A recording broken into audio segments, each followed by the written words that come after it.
Ayan, naghihiwa ako ng kamatis kasi magsisigang po ako ng hipon.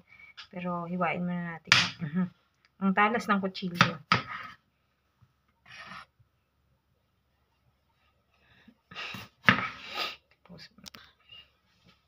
Okay, kamatis muna. Inuna ko lang siya hiwain for my sinigang. Sinigang po na hipon. Yung hipon kasi frozen pa. Kaya wait lang. So, okay.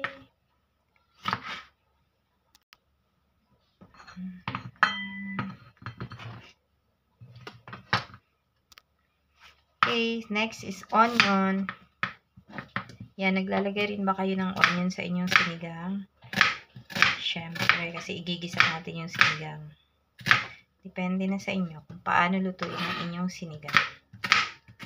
Ako ito. Panoorin nyo mamaya kung paano ko lulutuin ang aking sinigang. Okay, tanda, onion. Okay, grabe, nakakaano, iyak yung sibuyas. Next na tayo, bawang. Pupukuin ko lang to mga ka-hungry. 3 cloves of bawang.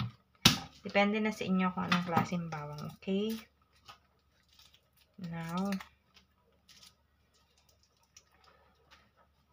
okay.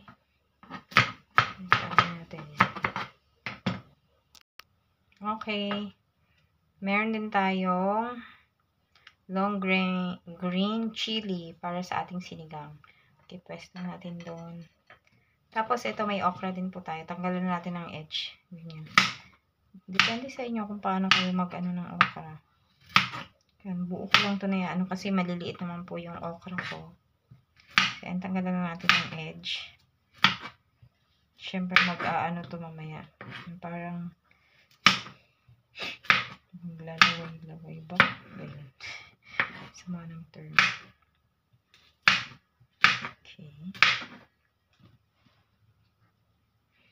Tanggalin lang natin siya. Yan. Ang tawag naman dito ng mga Arabo, bamya. Paborito nila yung chicken with bamya. Gustong gusto nila yun. Tapos ng yung tawag doon na gulay, saluyot. Yan, okay na siya ngayon. So, igigilid na rin po natin siya. Next is talong. Lalagay din po ako ng talong sa aking sinigang. Oh my gosh. Pwede ka naman lumabas yung sa kanto.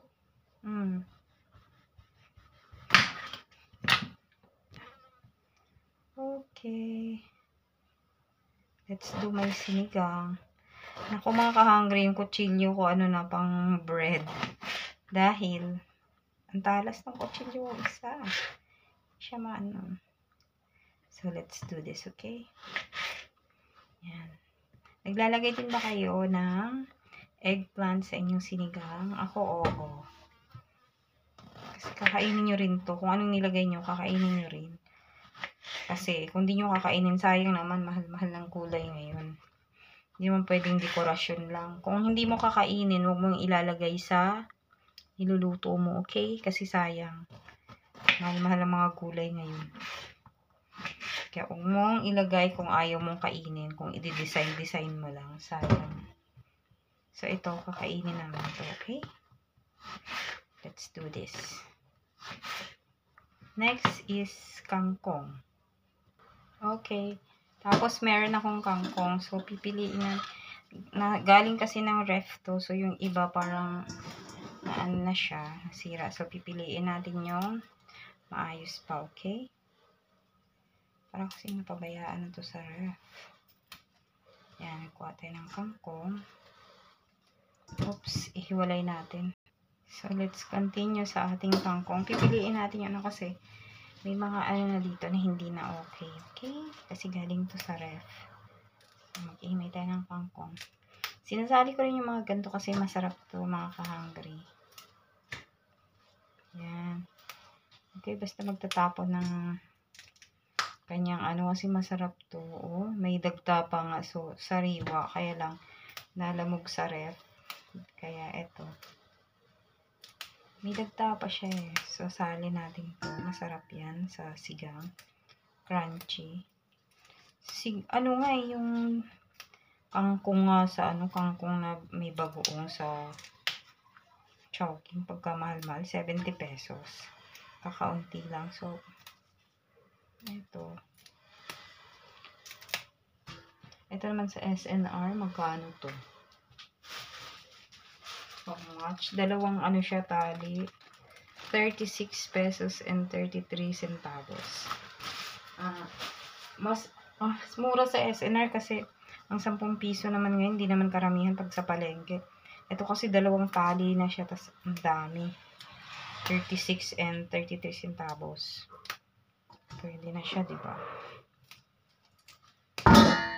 Sorry. So, ayan lahat ng kangkong. Hindi ko na yan ang iba. Di na maganda. So, ayan na ang kangkong. Tapos na. Ito na yung bawang, sibuyas, kamatis, at sili. Ito na yung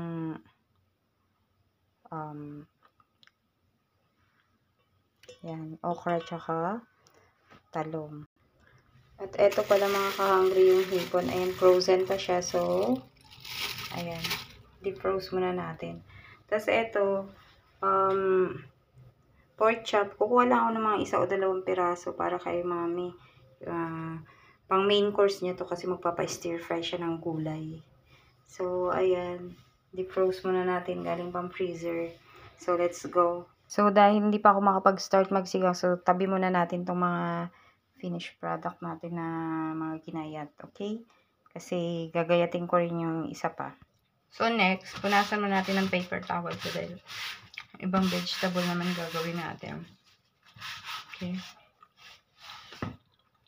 Next tayo. Ang stir fry ko, konti lang naman. Ito, mga ka-hungry, yung asparagus sa SNR, sobrang mahal. 330 and 38 centavo. Diba? Tapos yung iba naman, bubulukit lang sa ref.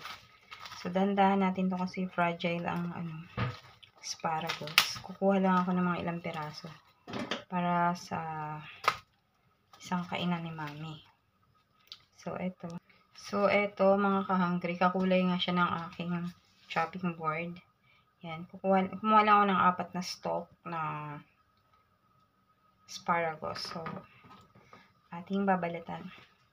Natanggalin kasi ito ng balat sa dulo, lalo pag matanda na. Pero ito sakto lang, ayan.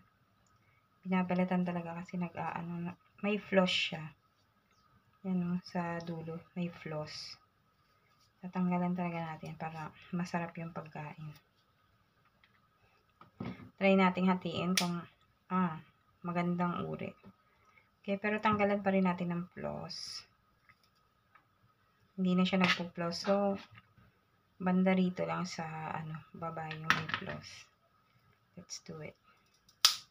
Oh, yan. Ito yung may floss. Tanggalan natin at napakasayang talaga. Dahil ang mahal-mahal ng kanyang isang tali na yun. Puro mga 20 stocks lang. Stocks talaga, no? Tapos 330.38 pesos. Okay? So, ito, ayun yung, niya, yung kamay ko naggusot-gusot na dahil sa basa eh. Nababad. So, ayun, kailangan talaga tanggalin ng floss to mga ka-hungry para yung kakain bis na masarapan hindi na. May floss kasi talaga to sila. Yan o. Kita nyo. Parang sa mga beans din. Yan. So, tanggalan natin siya. Matrabaho din yung asparagus eh. Yan. Tanggalan. Yan. Daming floss eh. Yan. Ito na yung asparagus, mga ka-hungry. Konti lang talaga ilalagay ko dahil pang isang tao lang to. Okay. Next ko yung yan, yung string beans na ano. Yung French beans. Yan, mahal to eh. 218. Ganito nakarami siya. Sa S. Okay, at kukuha lang din ako ng ilang piraso pang stir fry lang ni mami, ha? Siguro ang mahal nito mga ka-hungry. Pag nabulok to, wala na, sayang. Ayan lang, pwede na to. So ibalik natin to sa ref mamaya. Ito muna. Yan, tatanggalan lang natin to ng edge. Yan, ganyan, may floss din siya. Okay, lahat naman ng greens may floss. Yan, madali lang i-stir fry ito mga to. Iba-blanch ko lang tapos stir fry ko sa butter. Tapos main course niya ay yung pork chop. So, pa-fry ko na lang yung pork chop para pang main course ni mami. Tapos may hipon na sinigang naman siya kasi gusto niya may sabaw. So, yun. Pwede na yun. Tapos yung tirang kabsa kagabi, yun na rin yung kakainin na. So, ayan. Ito lang po talaga kailangan ko. Yan, next is carrot para magkaroon ng kulay yung aking stir fry. So, kukuha lang din ako ng konti dito mga ka-hungry. Para lang pang colorful. Yan. Enough na yan. So, babalatan ko. So, cut lang natin ng julienne cut. Julienne cut lang kasi para pang stir fry din natin siya. Gusto ko siyang haluan ng mushroom. Yung kahit yung nasa lata lang na mushroom. Okay na yun. Julienne cut lang. Pwede na yan. Okay. Tapos ayan, haluan ko ng kamatis na sariwa. Kasi dapat cherry tomato. Kaya lang wala po ako. So, ito na lang. Tanggalan lang natin siya ng buto. Para din pampakolor din sa ano. Yung tomato sa SNR na mga mahal. 3 piraso, 300, 200. Yan. Kama mahal.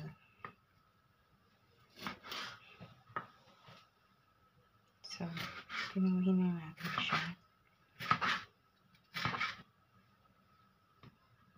Ang ano natin to, stir fry. Konting sibuyas din, pampalasa.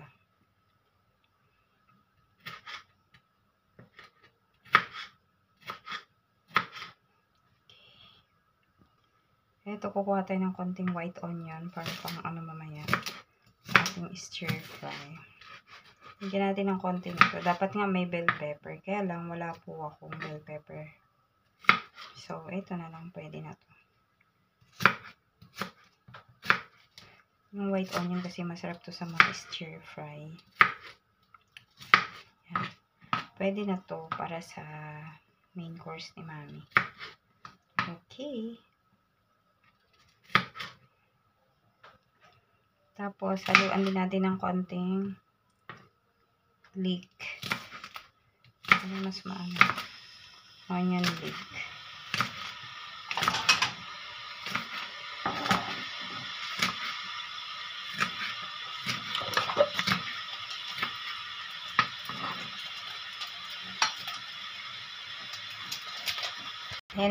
Ayan na mga ka-hungry. Nag-start na ako mag-heat ng kalan para anin ko na yung pangsigang ko na hipon. Ayan na yung hipon, gulay, okra, talong, ito naman pang ano ko, isa at giling sa mix. I mean, sinigang mix. Unahin natin yung onion kasi kapag yung bawang mas mabilis siyang masunog. So, yun na, unahin natin. Sigang igisa natin siya.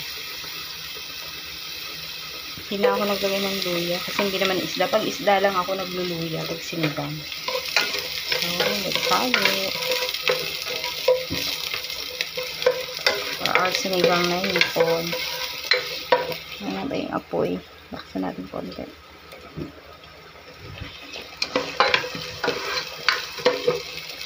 Next na natin yung bawang.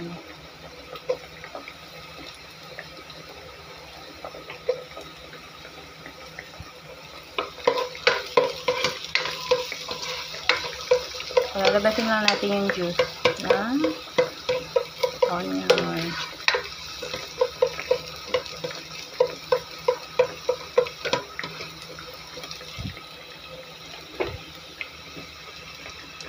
Next na yung tomatoes. Nakamoy nyo ba guys? Nakaka-hungry. Uy, ilat ako ah.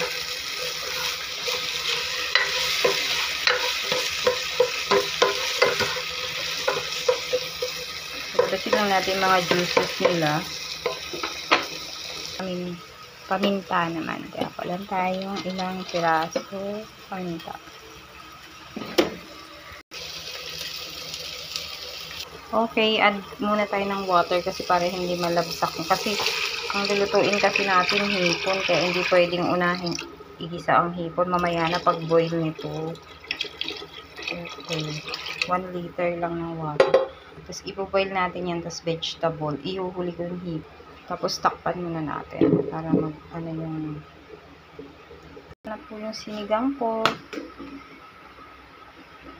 Ayan yung hipon. Malaki ang hipon. Luto na siya mga ka-hungry. Sunod pa. May lulutuin pa po ako. Okay, done.